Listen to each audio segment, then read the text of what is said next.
O tempo passa para todos nós. Com a idade, nosso corpo muda. Os cabelos ficam brancos, a pele ganha rugas, e nosso ritmo diminui. O cérebro também envelhece, e isso é completamente normal. É comum que, ao envelhecer, a gente leve um pouco mais de tempo para lembrar de um nome ou de onde deixamos as chaves. O processamento das informações pode ficar mais lento. Pense no cérebro como um arquivo muito antigo e cheio de gavetas.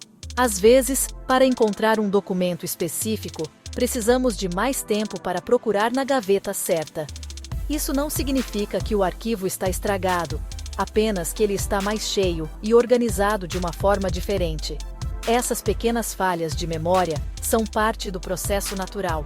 Por exemplo, esquecer o nome de um ator de cinema que você não vê há anos é normal. Não conseguir se lembrar imediatamente de uma palavra durante uma conversa também pode acontecer. Essas são alterações esperadas.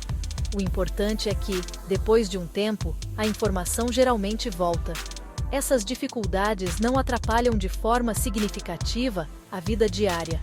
A pessoa continua capaz de cozinhar, cuidar das suas finanças, dirigir e manter suas relações sociais de forma independente e segura. É apenas uma lentidão, não uma perda da capacidade.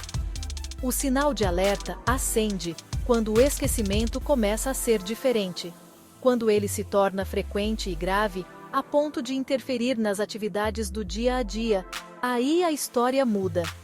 Esquecer o caminho de casa, não reconhecer familiares próximos ou ter dificuldade para realizar tarefas simples que sempre fez, como preparar um café, não é normal.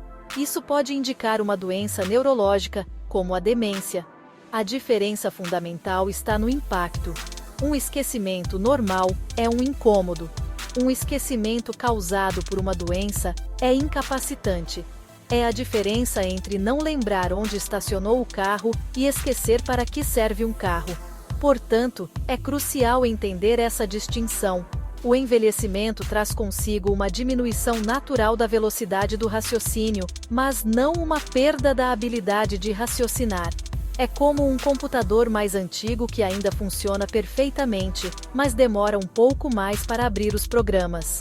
Já uma doença como o Alzheimer é como um vírus que corrompe os arquivos, fazendo com que o computador não consiga mais executar suas funções básicas. Saber diferenciar uma coisa da outra é o primeiro passo para buscar ajuda no momento certo e garantir qualidade de vida para quem está envelhecendo. Entre o envelhecimento normal e a demência, existe um estágio intermediário. Ele é chamado de déficit cognitivo leve, ou DCL. Nesse quadro, a pessoa apresenta um declínio da memória, ou de outras funções mentais, que é maior do que o esperado para a sua idade. No entanto, esse declínio ainda não é grave o suficiente para atrapalhar sua independência nas atividades diárias. É uma zona cinzenta, um sinal amarelo que merece muita atenção. A pessoa com DCL percebe que sua memória não é mais a mesma, e as pessoas próximas também notam essa mudança. É mais do que um simples esquecimento ocasional. Vamos a um exemplo prático. Uma pessoa com envelhecimento normal pode esquecer um compromisso, mas depois se lembra.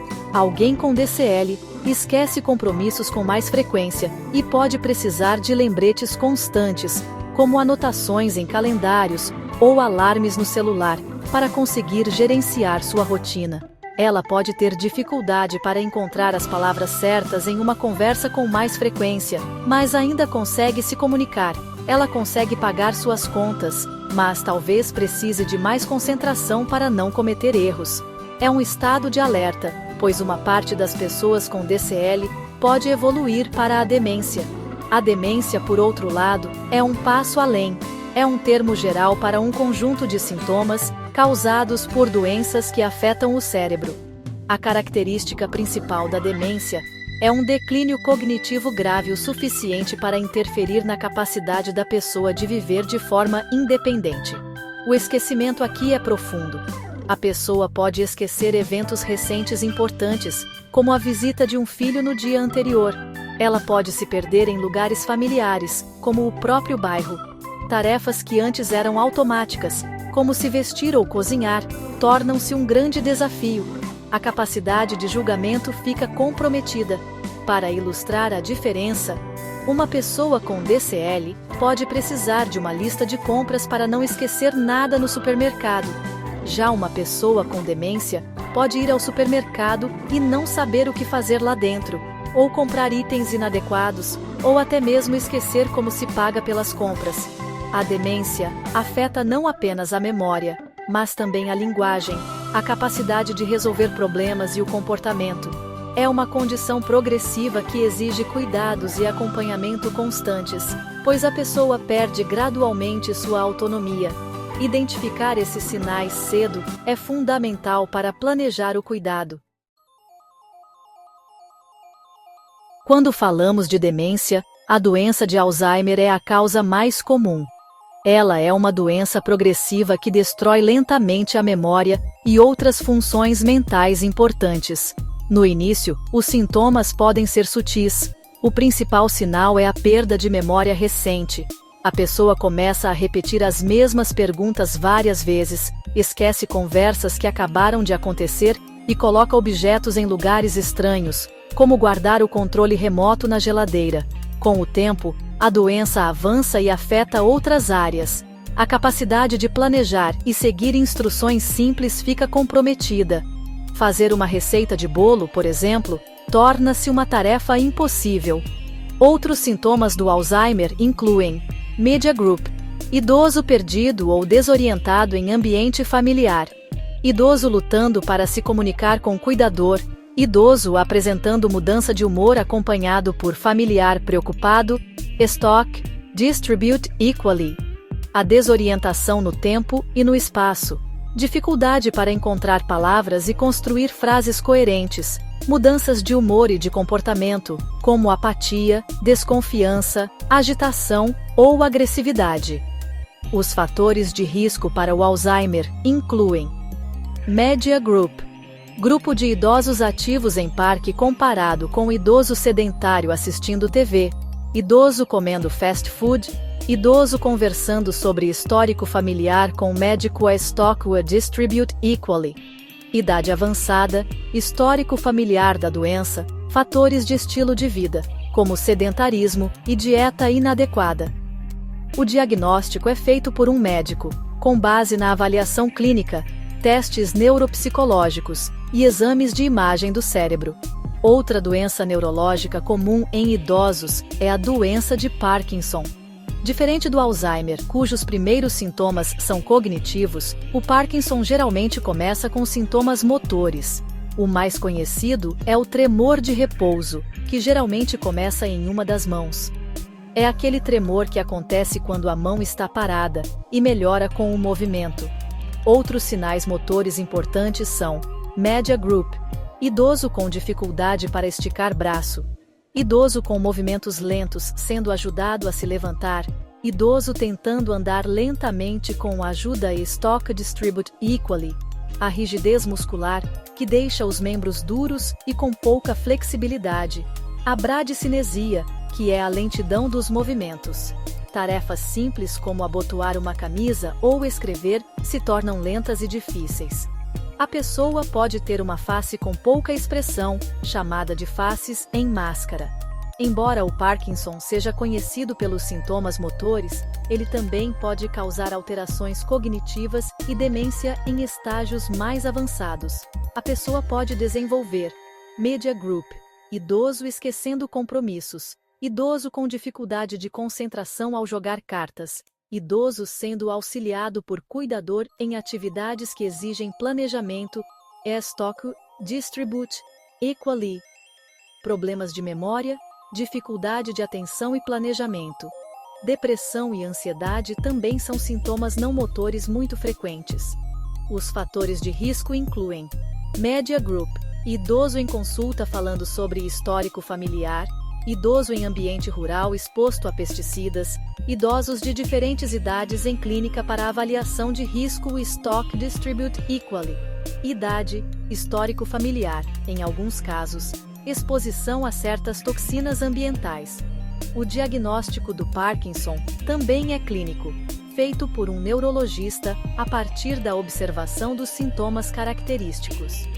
O tratamento busca controlar os sintomas e melhorar a qualidade de vida do paciente, o que exige um acompanhamento multidisciplinar. Reconhecer os sinais de demência no cotidiano é fundamental para que a família possa buscar ajuda médica o quanto antes. O primeiro e mais conhecido sinal é a perda de memória, que afeta a rotina. Não é apenas esquecer um nome, mas sim esquecer fatos recentes e importantes. Por exemplo, a pessoa pode não se lembrar do que comeu no almoço há poucas horas, ou pode perguntar repetidamente sobre um evento que já foi discutido. Ela pode guardar objetos em lugares bizarros, como colocar o celular dentro do açucareiro, e depois não ter a menor ideia de como ele foi parar lá, acusando outras pessoas de terem escondido. Outro sinal claro é a dificuldade em planejar ou resolver problemas. Tarefas que exigem um passo a passo, como seguir uma receita culinária ou administrar as finanças mensais, tornam-se extremamente difíceis. A pessoa pode cometer erros ao pagar contas, deixando de pagar algumas, ou pagando a mesma conta várias vezes. A capacidade de concentração diminui drasticamente. Ela pode começar uma tarefa e não conseguir terminá-la, distraindo-se facilmente. Essa dificuldade não é preguiça ou falta de vontade, mas sim uma consequência da doença que afeta as funções executivas do cérebro. A desorientação em relação ao tempo e ao espaço é outro sintoma marcante. A pessoa com demência pode perder a noção das datas, das estações do ano e da passagem do tempo.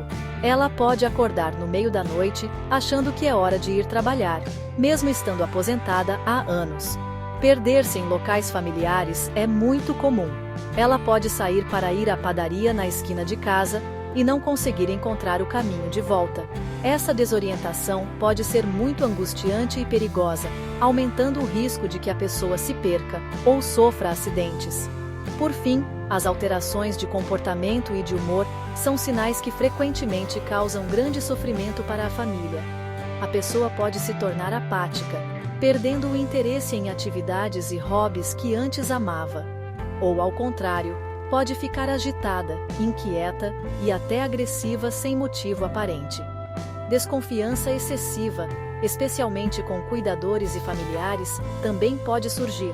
Ela pode ter alucinações, vendo coisas que não existem, ou delírios, acreditando em ideias falsas. Essas mudanças refletem as alterações químicas e estruturais que estão ocorrendo no cérebro e não são um ato voluntário da pessoa. A equipe de enfermagem, especialmente o técnico de enfermagem, tem um papel central e insubstituível no cuidado ao idoso com alterações neurológicas. Esses profissionais estão na linha de frente, passando grande parte do tempo com o paciente. Por isso, a capacidade de observação é uma de suas ferramentas mais poderosas. Eles são os primeiros a notar pequenas mudanças no comportamento, no humor, no apetite ou no padrão de sono do idoso. Anotar e comunicar essas observações ao resto da equipe de saúde, como médicos e enfermeiros, é fundamental para ajustar o tratamento e prevenir complicações. A comunicação é outro pilar do cuidado. Ao lidar com um idoso confuso ou com demência, a comunicação precisa ser clara, calma e paciente. Fale de frente para a pessoa, mantendo contato visual. Use frases curtas e simples, com uma linguagem que ela possa entender. Dê uma instrução de cada vez. Em vez de dizer, vamos tomar banho, escovar os dentes e depois tomar o café, diga primeiro, vamos tomar banho. Depois que o banho terminar, passe para a próxima tarefa. Usar gestos e um tom de voz acolhedor ajuda a transmitir segurança e a diminuir a ansiedade do paciente. A segurança do paciente é uma prioridade absoluta. A equipe de enfermagem é responsável por criar um ambiente seguro, prevenindo quedas e outros acidentes. Isso envolve avaliar constantemente os riscos no ambiente, e tomar medidas para reduzi-los. Além disso, o cuidado se estende à família. Os familiares muitas vezes se sentem sobrecarregados, confusos e tristes com a situação. O técnico de enfermagem pode oferecer apoio emocional, orientar sobre como lidar com comportamentos difíceis e ensinar pequenas técnicas de cuidado que podem ser aplicadas em casa.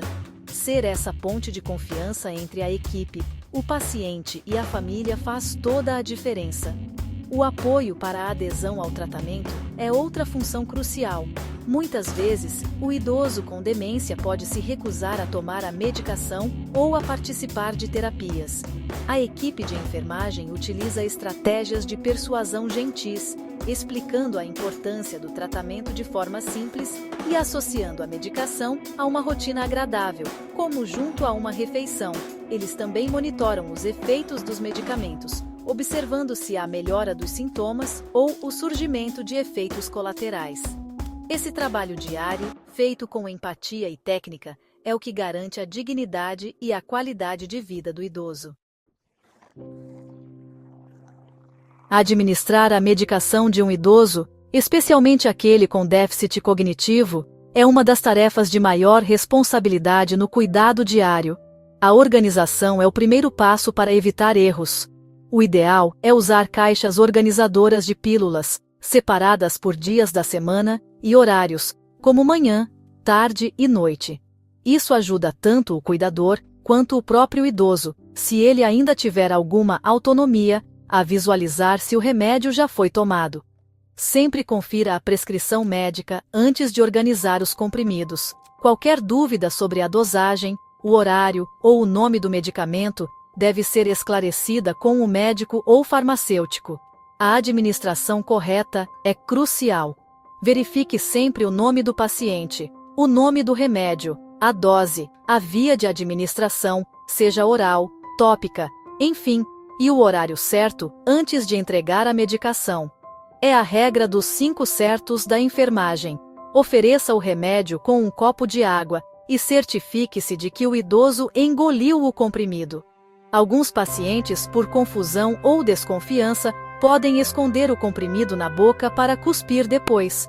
Ficar ao lado da pessoa por alguns instantes, conversando, ajuda a garantir que a medicação foi de fato ingerida.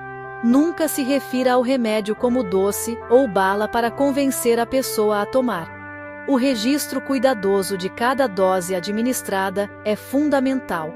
Tenha um caderno ou uma planilha, onde você anota o nome do medicamento, a dose, a data e a hora em que foi dado. Nesse mesmo local, anote qualquer reação diferente que o idoso apresentar após tomar o remédio, como sonolência excessiva, agitação, tontura ou enjoo. Essas informações são preciosas para a equipe de saúde. Elas ajudam o médico a avaliar se o tratamento está funcionando como esperado e se a dose precisa ser ajustada. Esse registro é a prova do cuidado realizado e uma ferramenta de comunicação essencial. A prevenção de erros é um esforço contínuo. Mantenha os medicamentos em um local seguro, longe do alcance de crianças e do próprio idoso, caso ele esteja em um estado de confusão que o leve a tomar remédios por conta própria. Nunca altere a dose ou suspenda um medicamento sem ordem médica. Se o idoso se recusar a tomar a medicação, não force. Tente novamente mais tarde, talvez com uma abordagem diferente. Se a recusa persistir, comunique imediatamente o enfermeiro ou o médico. Cuidar da medicação é um ato de precisão, paciência e muita responsabilidade. A queda é um dos eventos mais perigosos para um idoso. Ela pode causar fraturas graves, como a do fêmur, que levam à perda de independência, hospitalização e até a morte. Para idosos com alterações neurológicas, como demência ou Parkinson, o risco é ainda maior devido a problemas de equilíbrio, fraqueza muscular, confusão mental e efeitos colaterais de medicamentos. Por isso, a prevenção de quedas é uma missão prioritária para a equipe de enfermagem e para a família. O primeiro passo é avaliar o risco individual de cada pessoa. Para isso, profissionais de saúde utilizam ferramentas como a escala de Morse. Essa escala avalia vários fatores, como o histórico de quedas recentes, se a pessoa tem mais de um diagnóstico médico, se precisa de ajuda para caminhar, usa bengala, andador, ou se apoia nos móveis, se está com um acesso venoso, como está sua marcha, ou seja, seu jeito de andar, e seu estado mental. Com base na pontuação, o paciente é classificado com baixo, médio ou alto risco de queda. Essa classificação ajuda a equipe a direcionar os cuidados e a implementar medidas de segurança mais intensas para aqueles que mais precisam. Com base na avaliação de risco, várias medidas de segurança devem ser implementadas no ambiente. Em casa ou no hospital, o ambiente precisa ser adaptado. Retire tapetes soltos, fios elétricos e objetos do caminho. Mantenha os ambientes bem iluminados, inclusive com uma luz noturna no quarto e no corredor que leva ao banheiro. Instale barras de apoio no banheiro, ao lado do vaso sanitário e dentro do box. Use tapetes antiderrapantes no chuveiro. Certifique-se de que os calçados do idoso são fechados, com sola de borracha, e que ficam firmes nos pés. Chinelos de dedo ou sapatos largos e lisos são um convite para o desastre. Além das adaptações no ambiente, outros cuidados são essenciais. Incentive o idoso a se levantar devagar da cama ou da cadeira para evitar tonturas. Mantenha objetos de uso frequente, como o telefone, o controle da TV e um copo de água, ao alcance da mão, para que ele não precise se levantar de forma arriscada. Se o idoso tiver alto risco de queda, a campainha de emergência deve estar sempre acessível. No hospital, as grades da cama devem ser mantidas elevadas, conforme a necessidade. A prevenção de quedas é um trabalho de equipe que envolve atenção aos detalhes, 24 horas por dia. Assim como o corpo precisa de exercício para se manter forte, o cérebro também precisa ser estimulado para se manter saudável. A estimulação cognitiva é uma parte importante do cuidado ao idoso, ajudando a retardar o declínio da memória e de outras funções mentais. O melhor de tudo é que muitas dessas atividades são simples, práticas e podem ser incorporadas facilmente na rotina diária. O objetivo não é fazer a pessoa acertar tudo, mas sim manter o cérebro trabalhando, ativo e engajado. É um processo que deve ser prazeroso e não uma prova. Atividades simples como jogos de tabuleiro, como damas ou xadrez, cartas, como paciência ou buraco, ou palavras cruzadas e sudoku, são excelentes exercícios. Eles estimulam o raciocínio lógico, a concentração e a memória. Montar quebra-cabeças também é uma ótima opção, pois trabalha a percepção visual e a coordenação motora fina. O ideal é escolher jogos e atividades que a pessoa já gostava de fazer no passado. Isso aumenta a chance de ela se engajar e sentir prazer na atividade. Comece com desafios mais fáceis e aumente a dificuldade aos poucos, para não gerar frustração. A leitura é outra ferramenta poderosa. Ler jornais, revistas ou livros ajuda a manter a mente informada e ativa. Após a leitura, converse sobre o que foi lido. Pergunte a opinião da pessoa sobre uma notícia ou peça para ela recontar a história de um capítulo do livro. Isso exercita a memória, a compreensão e a capacidade de expressão. Ouvir música também é muito benéfico, especialmente as músicas da juventude da pessoa.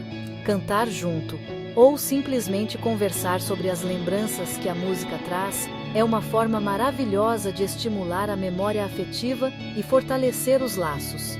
Outras atividades práticas do dia a dia podem ser transformadas em estímulos. Peça ajuda para dobrar roupas, separar feijão ou organizar talheres na gaveta. Essas tarefas simples ajudam a manter a função motora e a sensação de utilidade. Ver álbuns de fotos antigos e conversar sobre as pessoas e os eventos retratados é um exercício de memória fantástico. O mais importante é que a estimulação seja variada e faça parte de uma rotina de carinho e interação social. O cérebro é estimulado não apenas por desafios, mas também pelo afeto, pela conversa e pela sensação de pertencimento. A comunicação é a base de todo o cuidado em saúde, mas quando lidamos com idosos que apresentam alterações neurológicas, ela se torna ainda mais crucial. Uma comunicação inadequada pode gerar medo, agitação e recusa ao cuidado. Por outro lado, uma comunicação clara e empática constrói confiança, promove a cooperação e transmite segurança. A primeira regra é sempre se aproximar da pessoa pela frente, anunciando sua presença de forma calma. Evite chegar por trás ou de surpresa, pois isso pode assustar e provocar uma reação defensiva. Chame a pessoa pelo nome que ela prefere.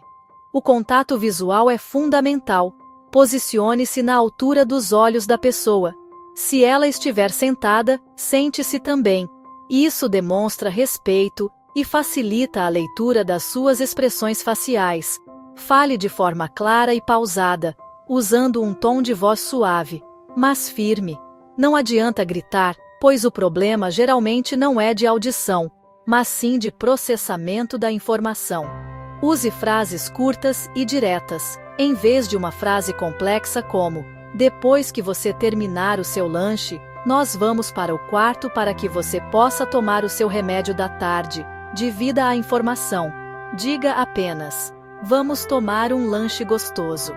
A linguagem não verbal é tão importante quanto as palavras. Um sorriso acolhedor, um toque gentil no braço ou no ombro, podem comunicar muito mais carinho e segurança do que um longo discurso. Preste atenção à sua própria postura corporal. Ela deve ser relaxada e aberta. Observe também a linguagem corporal do idoso. Expressões faciais, gestos e a postura podem indicar se ele está com dor, confuso, com medo ou feliz, mesmo que ele não consiga expressar isso em palavras. Ser um bom ouvinte significa prestar atenção a todos esses sinais. Por fim, a paciência é a virtude mais importante. Dê tempo para a pessoa processar a informação e responder. Não a interrompa, ou tente completar suas frases. Se ela não entender uma pergunta, repita-a usando exatamente as mesmas palavras. Mudar a frase pode confundir ainda mais. Se mesmo assim ela não entender, tente usar gestos ou demonstrar o que você quer dizer. A comunicação com uma pessoa com demência é uma via de mão dupla, que exige adaptação constante. O objetivo é se conectar com a pessoa, validar seus sentimentos e garantir que ela se sinta segura, respeitada e cuidada.